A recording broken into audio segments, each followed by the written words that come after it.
Guys welcome to और new blog. तो हमारा आज का ब्लॉग शुरू हो चुका है। आई होप आप सब भी ठीक ठाक होंगे, मैं भी ठीक हूँ। तो आज का ब्लॉग हम शुरू कर रहे हैं अपने यहाँ। पीछे आप देख रहे होंगे मेरे बैकग्राउंड में सरसों का खेत है।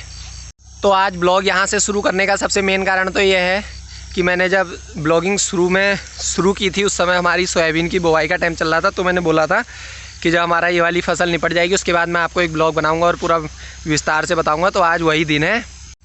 अभी आप फ्रेम में जिस सरसों को देख रहे हैं, इस सरसों में पिछले कुछ व्लॉगों में मक्के का खेत था जो आपने शुरू के व्लॉगों में देख लिया होगा। उसके बाद ये सरसों का खेत है और कितना प्यारा व्यू आ रहा है। मैं आपको पहले व्यू दिखाता हूँ, उसके बाद आगे का व्लॉग बनाते हैं।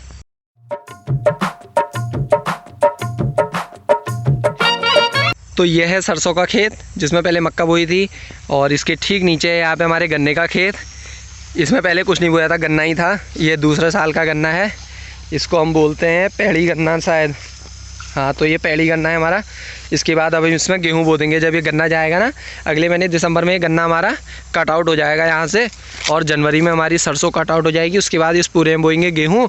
और ऊपर वाले खेत में आपको बताया है कि सोयाबीन बोई थी, तो सोयाबीन भी कट गई है। ऊपर वाला खेत जो है हमारा वो तो हो गया है पूरा गेहूँ बुआई के लिए तैयार, क्योंकि कल मैंने उसकी जुलाई भी कर दी है और अब उसमें केवल हमारा गेहूँ बोना रह गया है।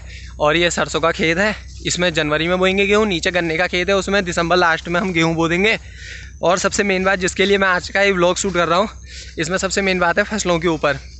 तो गाइज़ अभी आपने देखा होगा लोग कितनी मेहनत करते हैं फसल में।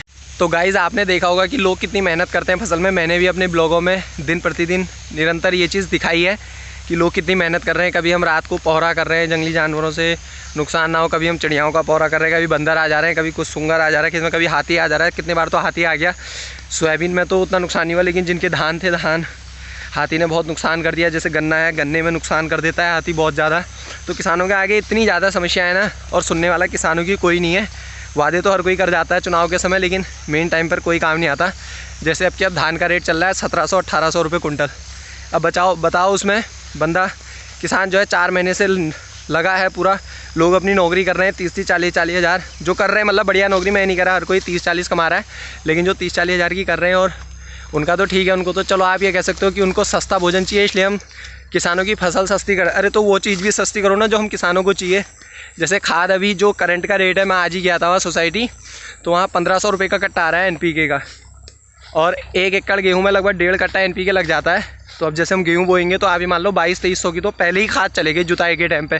फिर उसके बाद बीज बुआई है, ट्रैक्टर वाले 1000 रुपये घंटा ले रहे हैं। और जो बीघे में भी जुताई में भी वही है 1000-1200 रुपये।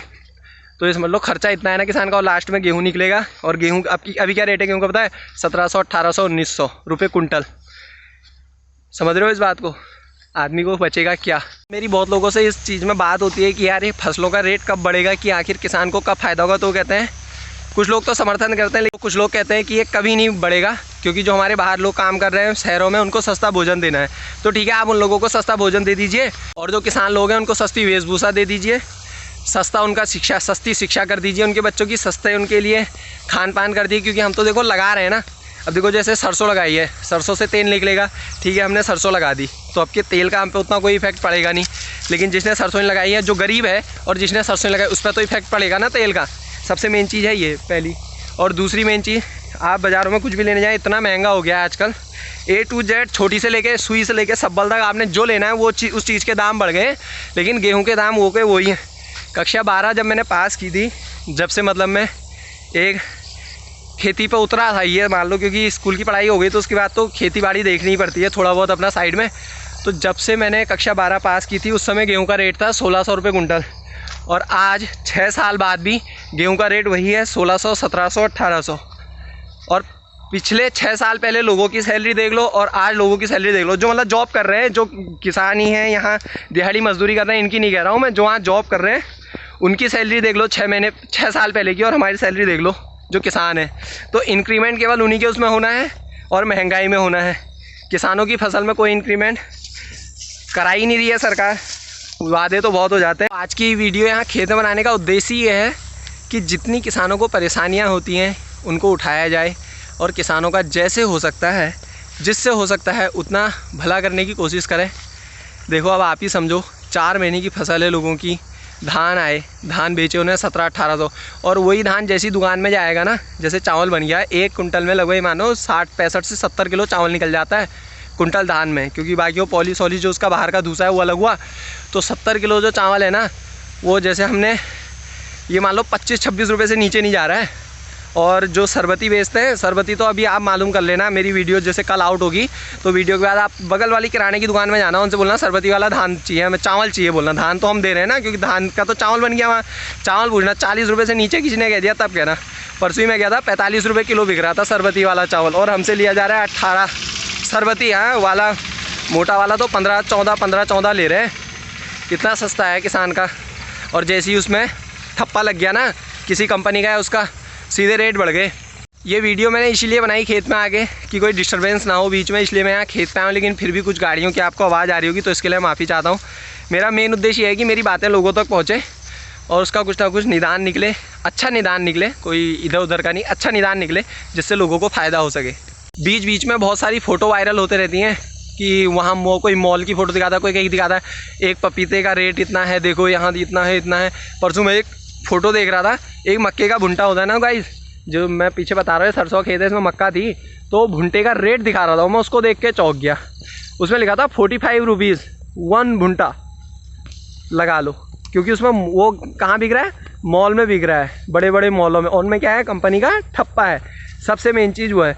और बीच में एक वो दिखा रहा था फॉर्च्यून का रिफाइंड 250 रुपये का, भाई 250 रुपये लीटर फॉर्च्यून का रिफाइंड। समझ रहे हो, क्या खाएगा गरीब आदमी, मध्यम वर्ग का आदमी क्या खाएगा बताओ।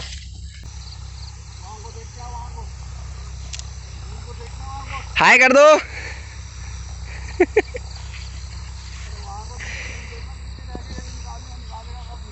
हाय कर दो।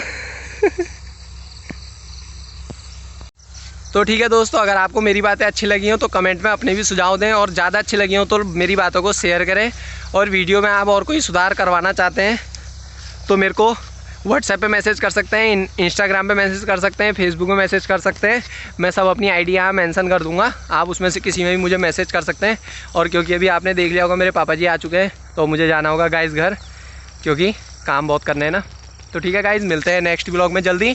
और अब सीधे आपको क्या पता कुछ नया देखने को मिले 2-3 दिन के बाद इस ब्लॉग में, तो उस इंटरेस्टिंग फैक्ट को भी सरप्राइज़ रखते हैं आप सबके लिए। तो ठीक है गाइस, थैंक यू। ब्लॉग पसंद आया हो तो ब्लॉग को लाइक करें, कमेंट करें, और अपने सुझाव देने हो तो हमें इन नंबरों पर मैसेज करें। ठीक है गाइस, बाय।